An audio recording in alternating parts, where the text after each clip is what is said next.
by alone inside. He's got the breakaway with the touch to the right. Goal! Everything you wanted from this debut. It's Brandon by. Taking a shot with the left. Goal! Isaac Frank from 25 yards out. The equalizer. Will Kidd with the touch of the goal. It's a go-ahead goal. Minneapolis City. This is the People's Pitch Podcast, the official podcast of your Minneapolis City Soccer Club, brought to you by Summit Brewing Company. Attention riders, please keep your hands and feet inside the vehicle. This is the People's Pitch Podcast, the one and only official podcast of Minneapolis City Soccer Club. I am your illustrious host, Nate, joined as always by my co-host, the always dazzling John Bisworm. John, I'm still a little giddy about that new intro, man. That sounds so sweet. Nate, let me tell you, that shit took me forever. Trying to figure that out, being that I'm not even close to an audio engineer. Like, I'm the guy at the party who plugs his iPod in, and what we really needed was, like, fucking Skrillex. Yeah. To, like...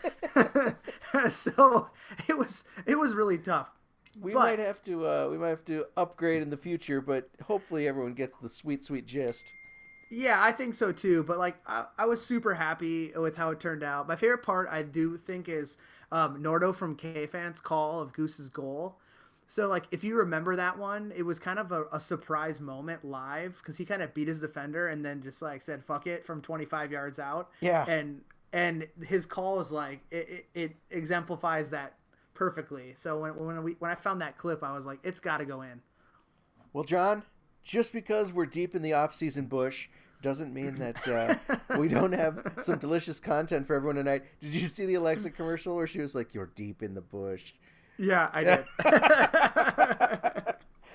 Anyway, a couple weeks ago, we talked to Trey about his time at the NPSL Showcase, and it sounds like that is starting to pay off for him, so that's cool. We have another sick merch alert, so get your soccer wardrobe ready for a few additions, everybody. And we are welcoming City Coach Matt Von Benschoten to the show. It'll be cool to have him on. It is the first time he has joined us. Yes, we will have him on shortly. So you might remember, like Nate said, 2 weeks ago, we talked to City center back Trey Benhart about his time in Orlando at the NPSL Showcase. And the big unknown coming out of that weekend was, now what? Like, what are we going to do now? And he just kind of said, I got on a bus back to the airport, and that was it. It was like, here's your parking voucher. See you later. And, well, Nate, we were informed of some interesting news about Trey yesterday. Our baby bird is taking a shot at flying out of the nest. Trey has been offered a week-long trial in Europe with Estonian First Division side Tartu JK Temeka, or just Temeka if you're following that league. I don't know why you would, but if you are, it's just Temeka.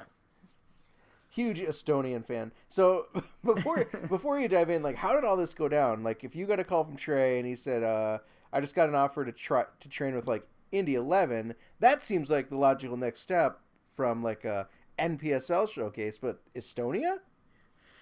Yeah, so Nate, the fruits of Trey's labor are really what kind of paid off at the showcase. He was actually hooked up with Temeka through a connection at the showcase. His coach at the showcase actually had an in with that team. They're actually currently in the season, so there probably is a need there at center back due to whatever. Yeah. So they're bringing him in mid-season. So it's kind of nice. So having kind of been through something relatively similar, he can kind of expect virtually everyone outside of the coach or the technical director who brought him in to say 0 words to him, and guys will give him like the coldest of the cold shoulders. Mm-hmm. He won't get the ball much unless it's a do or die situation on the field. He can expect forwards as a defender to put in extra heavy challenges, whenever they get a chance. This is a different world. This is a job now. It's essentially an interview. Yeah. But the main difference being that he's in the same room as all the other applicants that want the same job. Like, these guys, it's being paid to play soccer, so they have bills to pay. They have families. And Trey will be put to the test because, they look at him directly as a roadblock to get to that next level. And yeah, I mean, I never thought about that like, when you think about it, like what Trey is going to do and what you did, you're pretty much going to a foreign city, and you're competing against local guys, or at least some guys that have come up through the system, or are familiar. Like for you as an American, or for anyone as an American, to just kind of show up on trial and try to compete when the slot could go to another Estonian, I could see how that could be a little contentious. Yeah, it's and a lot of American soccer players don't succeed in these settings because they don't take training as seriously. Training as you grow up in soccer is just practice. We're talking about practice. And, there's only certain periods of time where you got to put all the work in, and some guys take time off. But over there, it's like as soon as you're told to do something, you have to do it at 100%. There's no time off. So if you kind of go into this thinking it's going to be like that, you have a rude awakening for sure. So what's up with this Estonian team, Temeka? Well, after having a very short period of time to do research on them, because why would I know who they are? Right. Temeka was founded in 1989 as a youth academy, and then they began playing in the Estonian Football League system in 2000 in something called the third Liga. So I'm assuming third division. My Estonians, I'm not really up on my my Estonian vernacular, so that makes sense. So they started out in a lower level, coming from a youth academy, and now they're in the top flight, which is the Meisterliga, which I believe may be the Master League. Yeah. And they've been there since 2005, with their best finish being a 5th place finish. As in most countries, with low temperatures in the winter, the season starts in March and ends in November. So they're currently, like I mentioned, playing matches. So his services really might be needed right away. And the Meisterliga consists of 10 clubs, all teams playing each other 4 times. And after each season, they have Pro Rel, so teams are promoted and relegated. The second to last team plays a 2-leg playoff for a place in the Meisterleague. So a little bit of interesting stuff there. They're managed by a fella that goes by Kiedo Koppel, who is a goalkeeper by trade and had some stints in not only the first division in Estonia, but also with the national team. The club's home ground is a 1,700-seat stadium called the Tartu Teme Stadium, which is the largest ground in Tartu, which I'm guessing is the city he'll be flying in and out of. So to basically put it into perspective, Nate, they're actually their ground is actually smaller than the Barnyard where we played our first year. Oh, man. So, but it's probably, I mean, I saw pictures of it. It's like a proper ground. It's not like a high school football stadium. Just fewer seats. Yeah, well, it's like more compact, right? Yeah. So yeah, I mean, Trey will fit right in there, being that's about Barnyard size. I do think though that the really cool thing is if he gets signed, there's a chance that he could play some really meaningful matches.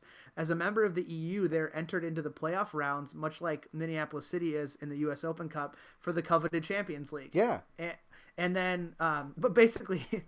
Historically speaking, in the past, most of their teams lose in that round, but it's still really cool. They get a chance to play there, but they're mostly Europa bound, and they've had some teams that have had some minor success in the Europa League. I mean, that's still super sweet.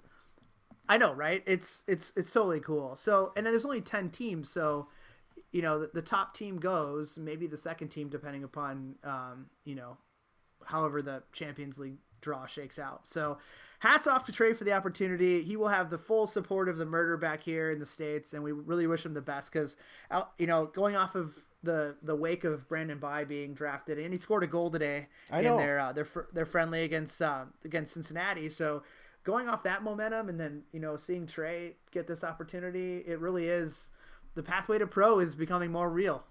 Yeah, I mean, you never know where City's going to take you, man. Could be Estonia, could be via Orlando, or it could be New England via it could be right back to City again. Yeah, that's for sure.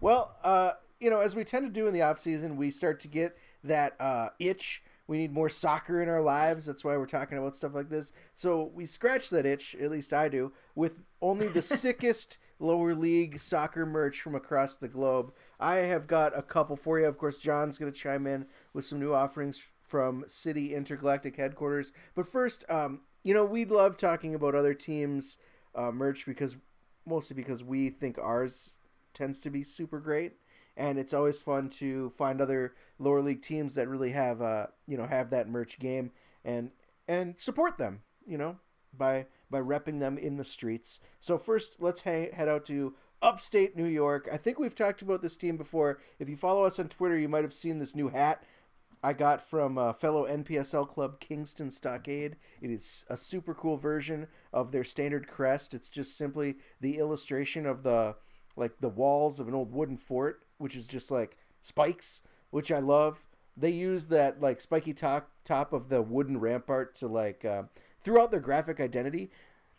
Most they do it, of course, in the hats and on the crest, but they also have been using it on the kits on the bottom, coming up from the bottom, and on their scarves to kind of create this cool stripe, like faux stripe look.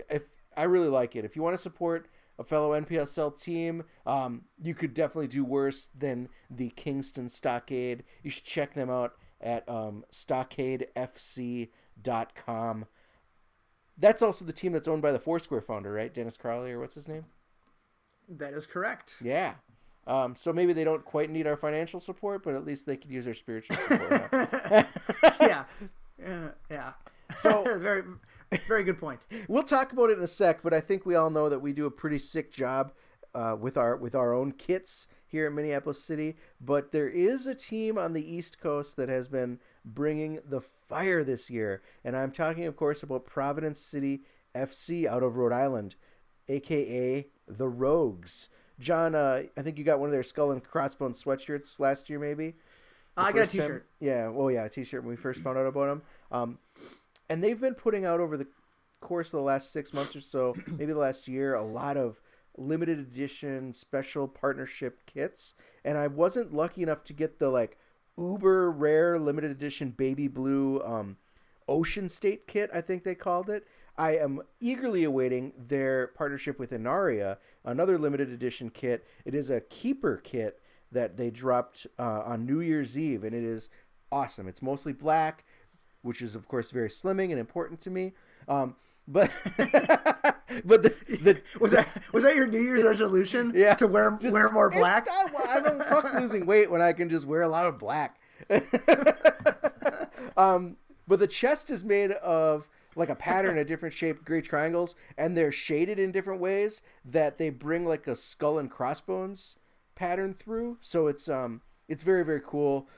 Rogues is written on the sleeve. There's a big old American flag on the upper arm. It is super lit. I cannot wait for it to arrive. I really like Providence, like I said, because they have something for everyone. They've got this basic skull and crossbones sweatshirt, for $20, but they've also got these, they drop these limited edition classy kits like this. I definitely recommend everybody keep an eye on Providence City. You can find them at, of course, providencecityfc.com. But, of course, we have our own brand of hotness here at Minneapolis City, John.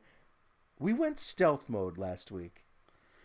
Yes, we did, Nate. Well, people, if you haven't realized yet, if you really want something bad enough with this club, you most oftentimes than not get it. So the popularity of the stealth kit during our kit election coming in a close second to the plaid away jersey.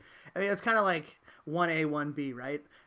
The club decided to give you more sickness and offer up a third kit option, and that was the stealth mode option. So it's no surprise what it looks like. It's all over the internet right now. Go buy one today. $60 gets you into that sucker. It's super cool, and I'll be interested to see what our plans are for how we're gonna wear that and when we're gonna wear that. Maybe it'll be our new cup jersey because we're doing away with the throwbacks. We'll see. We don't know yet.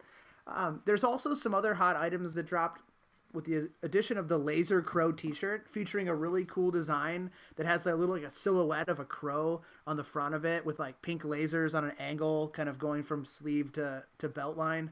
It's super cool. And then we also have a very classic black long sleeve t-shirt option that's perfect for the cold winter or a chilly spring day. Definitely go check out the team shop at on our website, and you can get that today. And then the last thing we wanted to mention is that it's the time of year again where we have our fan referral program. If you, the people, know any other like-minded individuals that might want to join our merry band of misfits this summer, you can get rewarded. For every member that successfully gets a new member signed up, that person gets $10 off of their 2018 membership, and you, as the referrer, will get $5 merch credit to buy some of the cool shit I just mentioned. So it really is just a win-win for everybody. So if you have questions, you can go to Minneapolis City SC, MPLSCitySC.com, and it's the first item in the news category. So let's get sharing, friends. Yeah, I think that's a sweet deal, especially if you've got, some friends that don't live in town, and maybe they want to do the donation thing. They can do that, and you still get the referral. There's lots of ways to grow the membership and to bring people within our fold. All right. Well, we are excited to welcome a new guest to the show. He is Bethel University and new Minneapolis City assistant coach, Matt Van Benschoten. Matt, thanks for joining us. I gotta ask, did I pronounce your name correctly? Close. It's a good attempt. Van Benschoten. But I've heard it pretty much every way you can possibly say it. So, like I said, good attempt. Well, that is totally gonna screw up our question. We're gonna roll with it though. I think it'll yeah. Matt, are we your first podcast you've ever been on? I am. I actually was telling my mother about this today. She didn't know what a podcast was. But yes, this is my first podcast, and I'm very excited to be here. Nice. Well, awesome. We're excited to have you. So let's talk about your history a little bit. You have been a Bethel guy for more than 10 years. I have. 10 years. And, played there in college in 2005 and now coaching. What's your soccer life before Bethel? So soccer life before Bethel, yeah. Before Bethel, I played club for Tonka United growing up. I actually didn't even get into competitive soccer until I was 14. I was actually a hockey player prior to that. And then being the oldest of four boys, my parents were like, yeah, this 5 to 7 nights a week, 9 months out of the year, it's not going to happen. You got to find a different sport. So then I went into soccer, and the rest is history. So yeah, that was my introduction to soccer. Well, man, you find soccer at the right time in your life. That's exactly right. That is exactly right. So let's talk. What about the program and the environment has kept you there for so long? I've realized this about myself. I'm pretty loyal. When I invest in something, it's something like I'm not going to half-ass. Like I want to get into it, and I want to be a part of it and help it grow. So, I think one of the things that's been great about Bethel is that it's been a great environment. And, after graduation, we had an interim coach for 1 year, and then Jeremy came on board, and Jeremy and I really hit it off, and he's just been a fantastic mentor, and getting to know him and his philosophy on life, and just everything has been great. So yes, I think he's been a big reason why I've stuck around, and just helping to create that culture and try to build a program has been awesome. So how did you come into our orbit? Like, how did you end up at the reins of City's U23 squad? That is a really good question. I'm still not sure how exactly it happened. Magic. I think, magic. I got into Minneapolis City a little bit just through Jeremy, again, because he's been the part-time assistant coach for a couple of years now. And then I started following them on Twitter, and I was like, oh, these guys are edgy, they're funny, like I can dig that. So it was a good starting point. And then I came out to some games, and I realized you could bring alcohol into the stadium, and I was like, wow, this seems like the right fit for me. So so that's kind of how I got into it. And then I also work at Fusion Soccer Club, and one of the things that we had been doing was we've been doing like the summer camp, and we were trying to find sponsors, and I had sat down with Dan a couple months before we got to the summer season, and he was just asking questions about how we can grow and how Minneapolis City can get into kind of the club scene. And so we just started talking, and I worked with Sarah, and we got something set up for them to sponsor our day camps, summer day camps at Fusion, where kids got a ticket and got to come out and come to some games. We had some kids be ball boys and ball girls. Yeah, I remember that. And that's kind of just where it started. Where I actually started working with Sarah and Dan and got to know John a little bit. and so then, just started work with them, trying to help them out where I could. And then Sarah texted me in December, was like, "Hey, we're looking for some coaches." And I was like, "Well, I'm interested. Like, let's chat." So I think that's kind of where it happened. And yeah, here we are. So you mentioned Fusion Academy. You coach the U10s to U13s at Fusion in the West Metro. Is that out there in Plymouth? Yep. All right. So tell us about that. So I'm kind of like a mini director of coaching. I oversee our U10 to U13 competitive teams on the boys side. I am a coach for our U11 Academy 1 team. Nice. So I get to work with kind of the up and coming players, and it's a blast. I love it. Oh, so I'm a dad, and I've got a U11 player right now. And there you go. Yeah, and I'm always curious to hear about a coach's approach to developing young kids and kind of what they feel the best methods are at that age group. Yeah. No, that's a great question. I get to ask that question a lot. I think, going back to Beth a little bit and kind of Jeremy, I think one of the things Jeremy has really taught me is he's given me just a really good perspective. And I think, when you realize, when I have my parent meetings or I talk to parents, I say, first thing you got to realize, like, this is a game. These are kids, and once we lose sight of that, I think that's when we get in trouble. And, we've all seen and heard the crazy parents. We've all heard the horror stories about people that just, go nuts. And it's like, man, this is soccer and they're 10 years old. Like, we got to calm down a little bit. So, with my team, I think one of the things that I've learned is, especially for kids, like, as you guys know, soccer is a game about passion, and you got to just develop that passion and make it fun. And we can have high standards, and, we do a lot of work technically, but we do a lot of playing. We do a lot of just like shooting games and playing. And I got kids now who are coming to practice and they're different kits, and they're having arguments about who's going to win the Champions League and why Chelsea's better than Arsenal. And it's awesome. They're not. That's exactly what you want from these young players. That sounds like a terrible argument. What? It is. Plus, because their brains are not fully developed yet, these arguments are very lacking in substance. So that's where I kind of have to step in and be like, all right, look, here's the deal. I know you can't understand this, but Arsenal is the best team. Yes! And maybe one day you will understand that. Teach the kids. But Man, I'm outnumbered. But as of right now, I got a lot of Man City kids. I got a lot of Barcelona kids. Like, all right, calm down. Like, let's get off the bandwagon a little bit. Find a club with a little bit of history. Dude, kids love rooting for winning clubs. They can't root for Stoke. Exactly. I get it. No, exactly. The day I meet a kid who's a Nottingham Forest fan, man, like, I'm gonna be like, that's impressive. So, but I've yet to find that. Or some kid who comes up and says, "But can they do it on a cold, rainy day in Stoke?" Right. And you're like, "You get to play every minute." Whatever position you want, you are the coach now. You're the captain. I will follow your lead. So we've already established that you coach in college and at the youth level, but what about coaching at our level, the higher level in the area? Yeah. Perked up the hair on the back of your neck and got you to explore taking the next step, with the professionally amateur track, as we like to call it. Yeah. Part of it was just my coaching journey. I was like, I've coached at high levels, but man, like, the first time I stepped on the training pitch for Minneapolis City back in, January, I stepped on the field. I'm like, holy shit, these guys are good. Like, my goodness. So I think it's that, just being able, to be at the kind of the next level and work with players who are looking to take that step, and, trying to offer them what I can, and just, not only for, what I can offer, but just absorb and learn from guys like Adam and, other coaches that are going to be involved. Like, I'm just excited for it.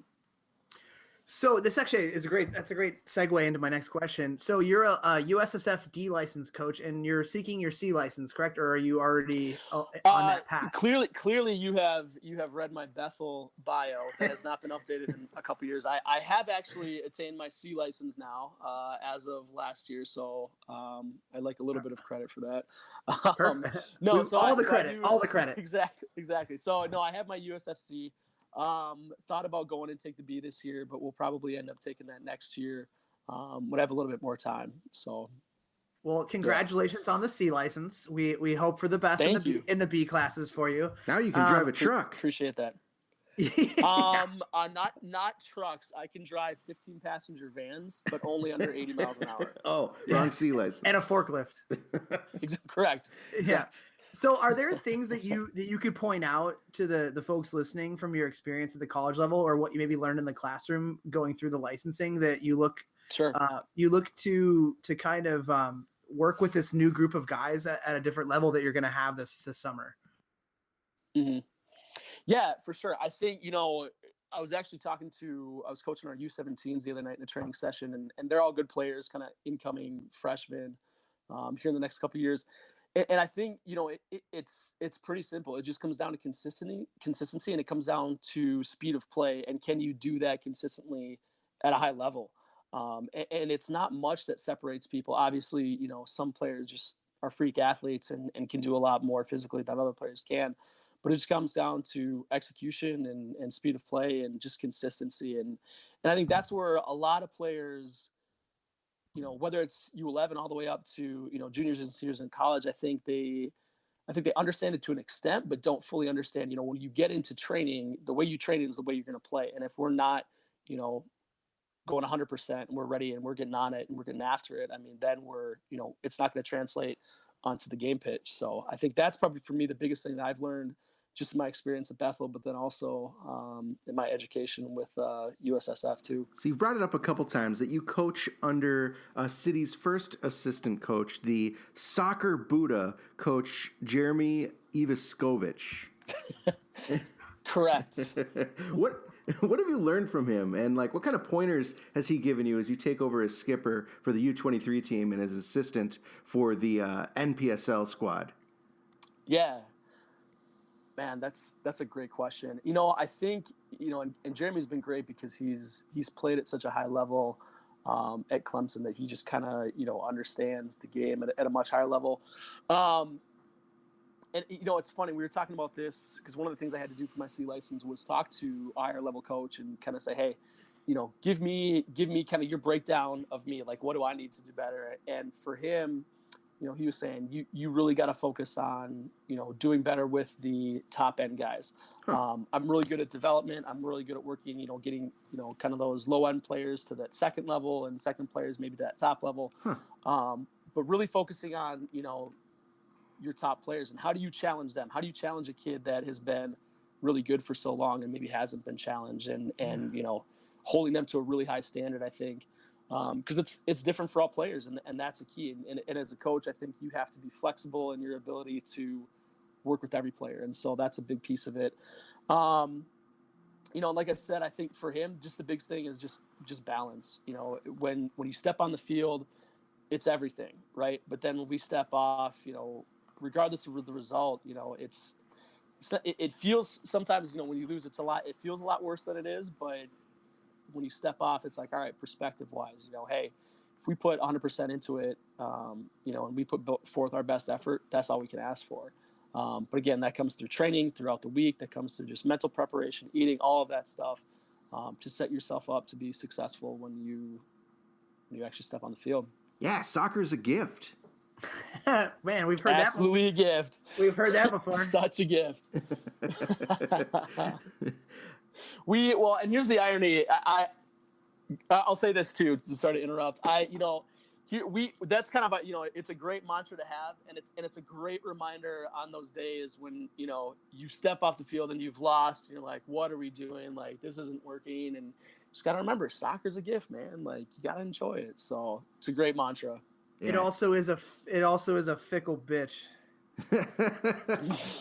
That it is. That it is. But all joking aside, one of the things that I think was great about being near the team in the first year and the second year and getting to know Jeremy is that he's always such a positive influence on the players. Yeah. He's the kind of guy that has the technical knowledge, mm-hmm. but he brings this this motivation and this almost like a spirituality to the game that puts it in a different perspective for people. And I think that that's something kind of rare in a coach. And I'm wondering how you feel you're going to kind of take those lessons and take them to the U23 squad. Absolutely. And, and I think one of the things I really, I think I've learned from Jeremy too is, in order to do that, you really have to be authentic, and you really have to be genuine in how you build those relationships with players. And I'm sure all of us can go down the list and say, I've had some really good coaches when it comes to the soccer knowledge piece of it, but not every coach has been like fully invested in me. And I think that's one of the things that I picked up from Jeremy and really appreciating his style is like, he cares about the individual, and it's not just about your ability as a soccer player. And I think, again, as we work with these younger players, that's going to be a big deal, is to say, hey, you know what, we're invested in you even beyond the soccer field. And we want to see you be successful, not only on the field, but off the field. And however we can help you do that, like, yeah, let's do that. So what is your POV on where the U23 team fits into that larger Minneapolis City ecosystem? Yeah. And how do you envision the team working with the NPSL level team throughout the season? Yeah, that's a great question. And I think it's, philosophically something that we've talked about kind of, quite a bit behind the scenes with just John and the rest of the management and coaching staff. I think this may be a bad analogy. Because it's not a JV squad. I think JV sometimes is like this dirty word that like, oh man, it's like the second tier. And like, that's not it at all. I think, as I've talked to John, I've talked to Dan, and I've talked to Adam, I think one of the things that's clear is, we want to get a lot of people into this who are invested. And so by having two rosters, it allows us to get a lot of good players in the mix. Yeah. And competition is a good thing. And if you can find the right guys who are willing to work hard and push and say, hey, look, U23 is they're going to be a really good team. There's some really talented players that we're bringing in. If you guys are willing to work and be a part of it, like, we want to get you to that NPSL roster. And, on the flip side for the NPSL players, like, they got to understand, like, hey, you can't half-ass this. Like, you got to be in. And if you're not willing to be, fully invested, guess what? I got 21 guys on the U23 team who are chomping at the bit to come take your spot. And I think that's just going to make us better. Absolutely. No showing up 5 minutes before game time on a Friday night and hoping to keep your starting spot, that's for sure. So you guys probably get together as a coaching staff. Yeah. What would you say you've laid out as the goals of the organization across like both teams from your coaching staff's perspective? Yeah, it's funny. Actually, I just sent Adam an email about this, and we're going to meet later this week to kind of talk more about this. Obviously we want to be successful on the field.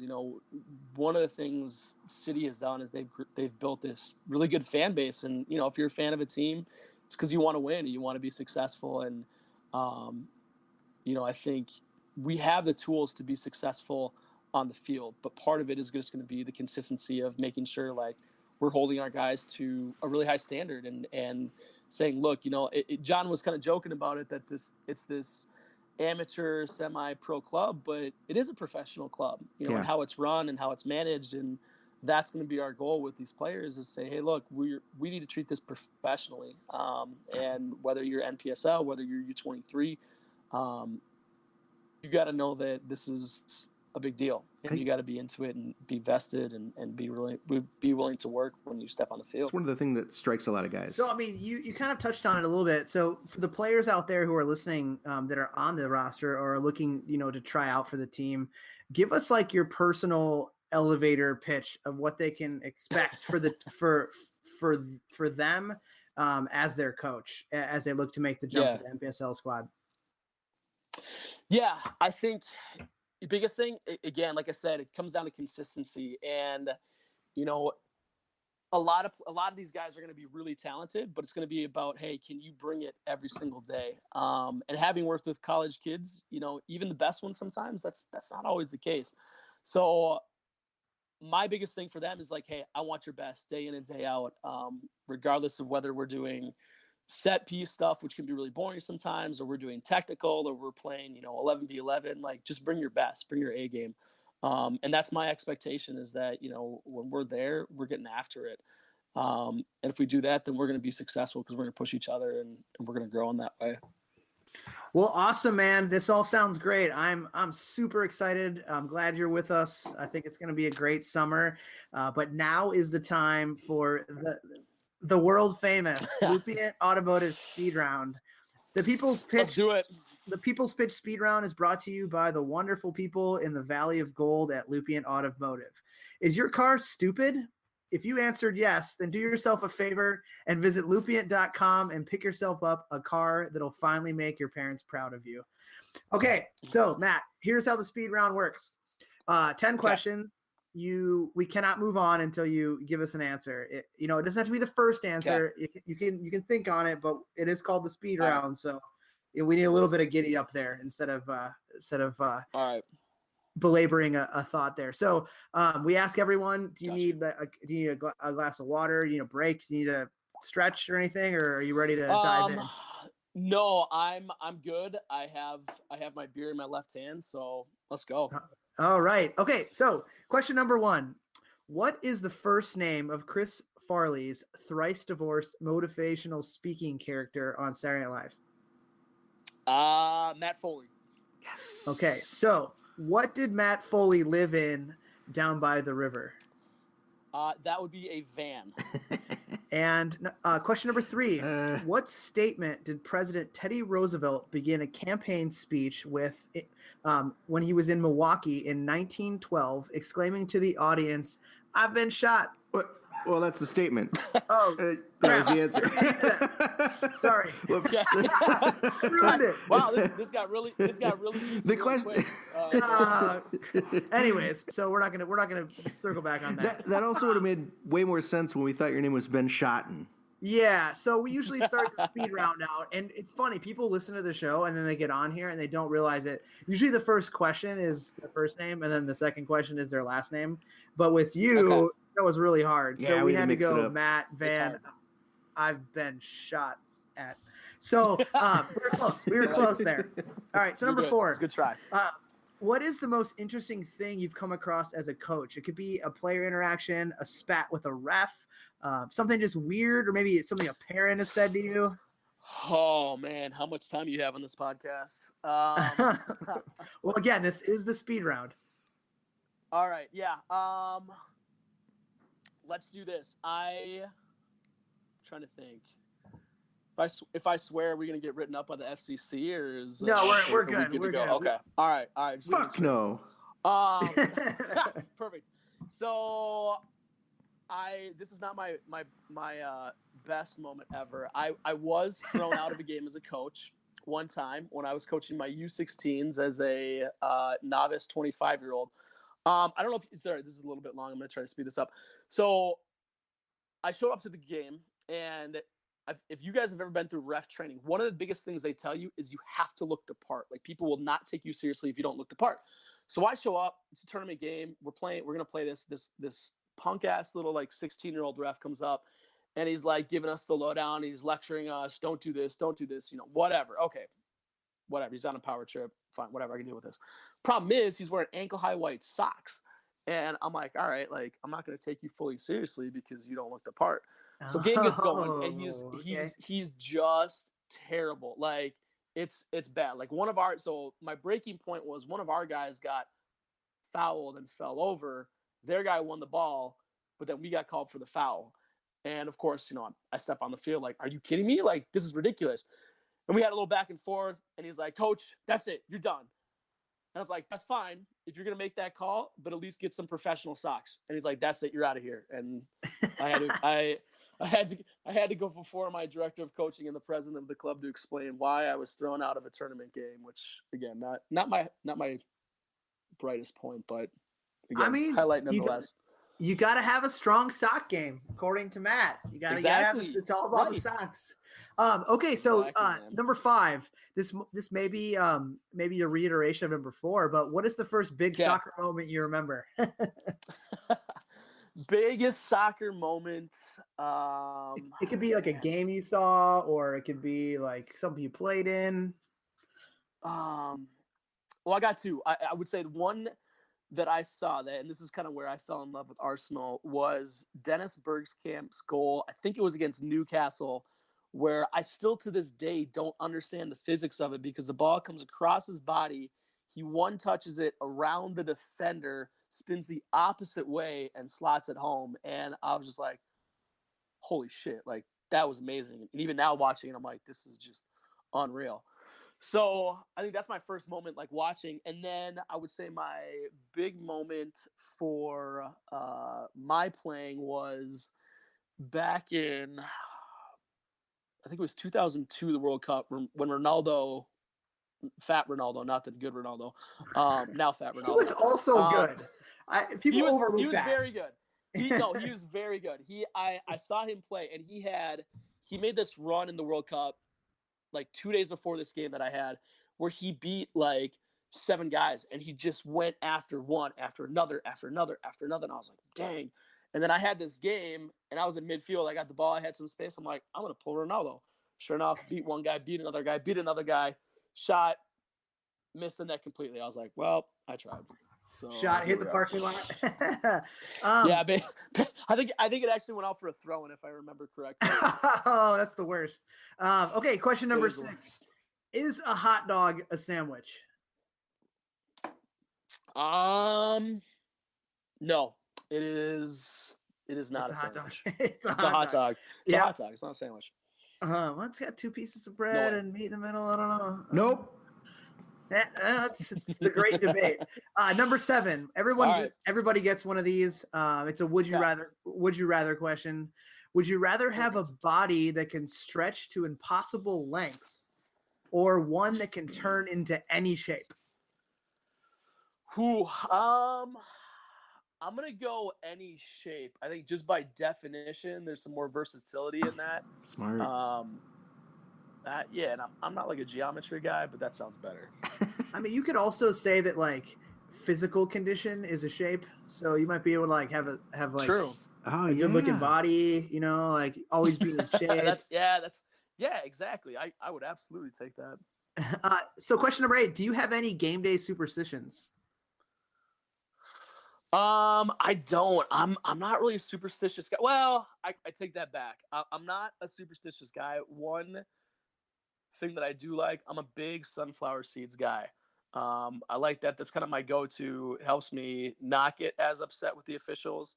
Doesn't work all the time, but if I'm eating that, I'm less likely to flip shit. So I think that's, if you want to call it a superstition, we'll go with that.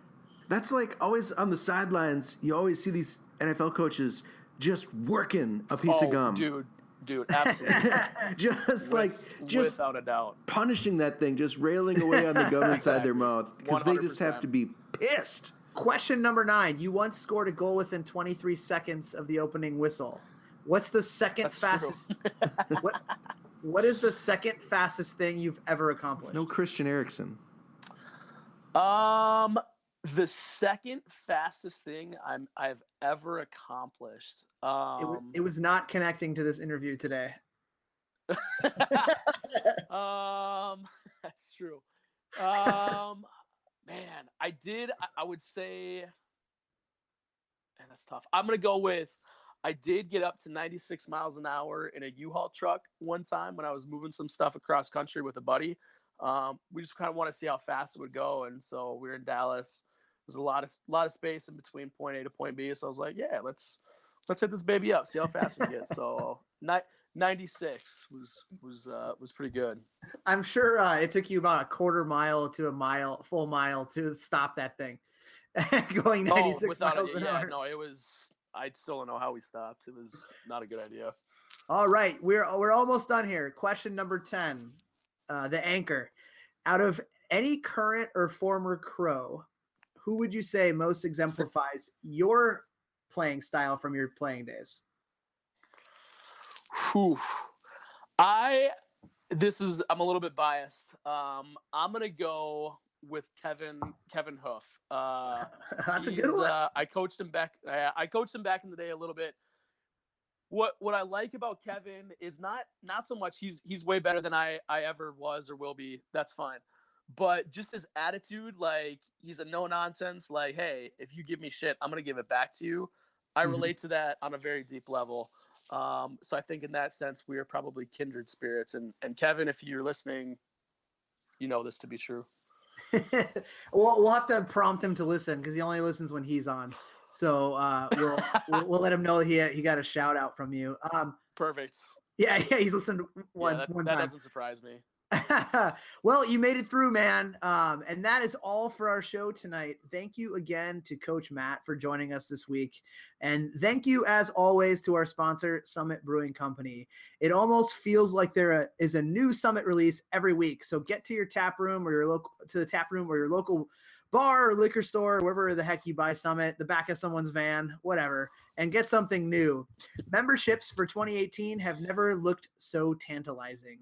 Do you have yours yet? If not, go get signed up. $60 gets you a cool season pass to all upcoming city matches this summer, NPSL and U23, a fancy new membership scarf, and of course, the vote to help make what we created your very own.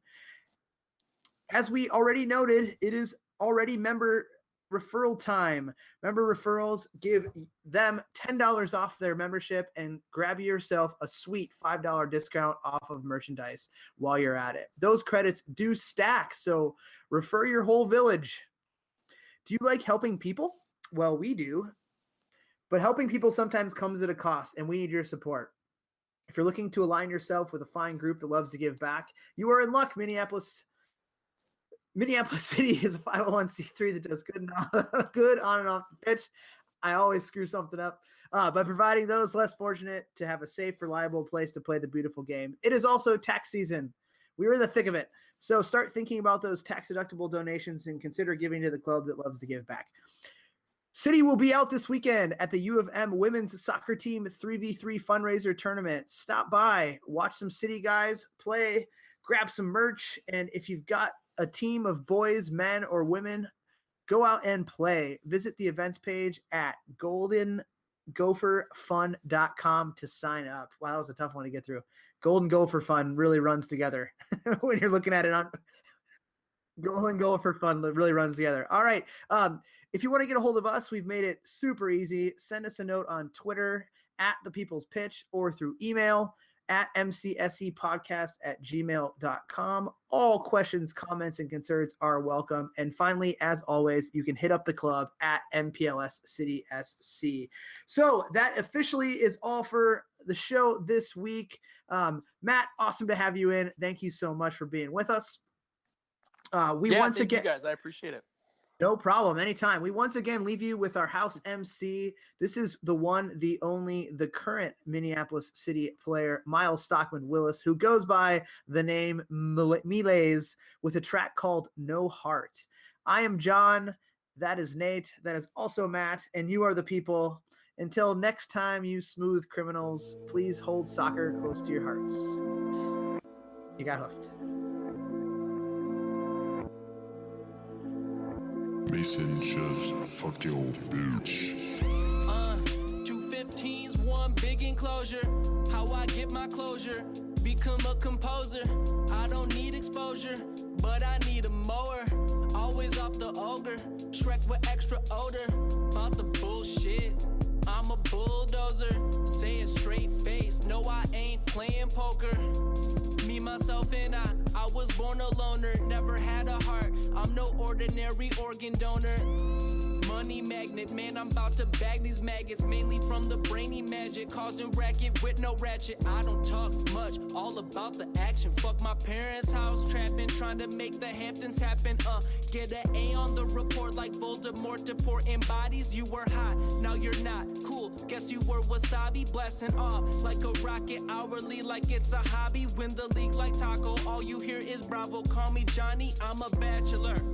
Never been to Tommy Johnny, flow far from your average Joe, so my bitch is bad as Bonnie.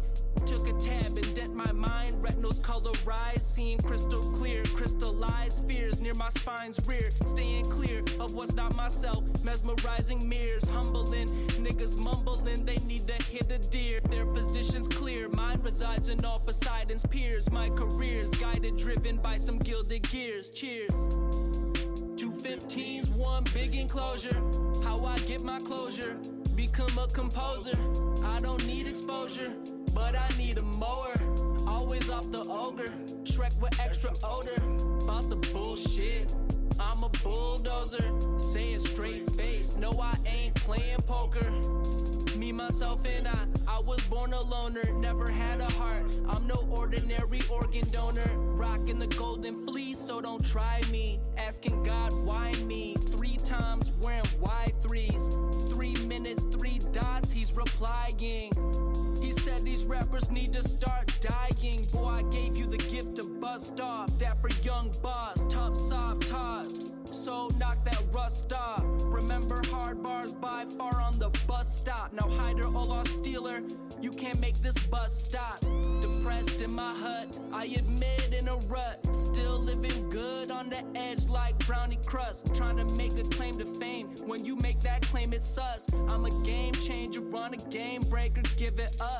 Are you impressed or so? At peace, never stressed at home. Motto is progress or go. Heart cold as a Eskimo. Damn, these niggas desperate. I'm a hero like Despero. Bully-proof and fully grown. Gooned up eating escargot. Writing like I'm Edgar Poe. Got the process of a pro. Show you how to flex a flow. Records ready, set in stone. Think confetti should be thrown. Riding through black rims. Big blunt like a blimp. Ballin' hard, get a glimpse. Well-mannered, natured pimp. So I touch her fish koi. Tell that bitch quick. Throw her D's on this rich boy. Make her turn around cause she know that I got the voice. Don't wanna hear you speak less 10 G's on the invoice. 215's one big enclosure. How I get my closure. Become a composer. I don't need exposure, but I need a mower. Always off the ogre. Shrek with extra odor. About the bullshit. I'm a bulldozer. Say it straight face. No, I ain't playing poker. Me, myself, and I was born a loner. Never had a heart. I'm no ordinary organ donor.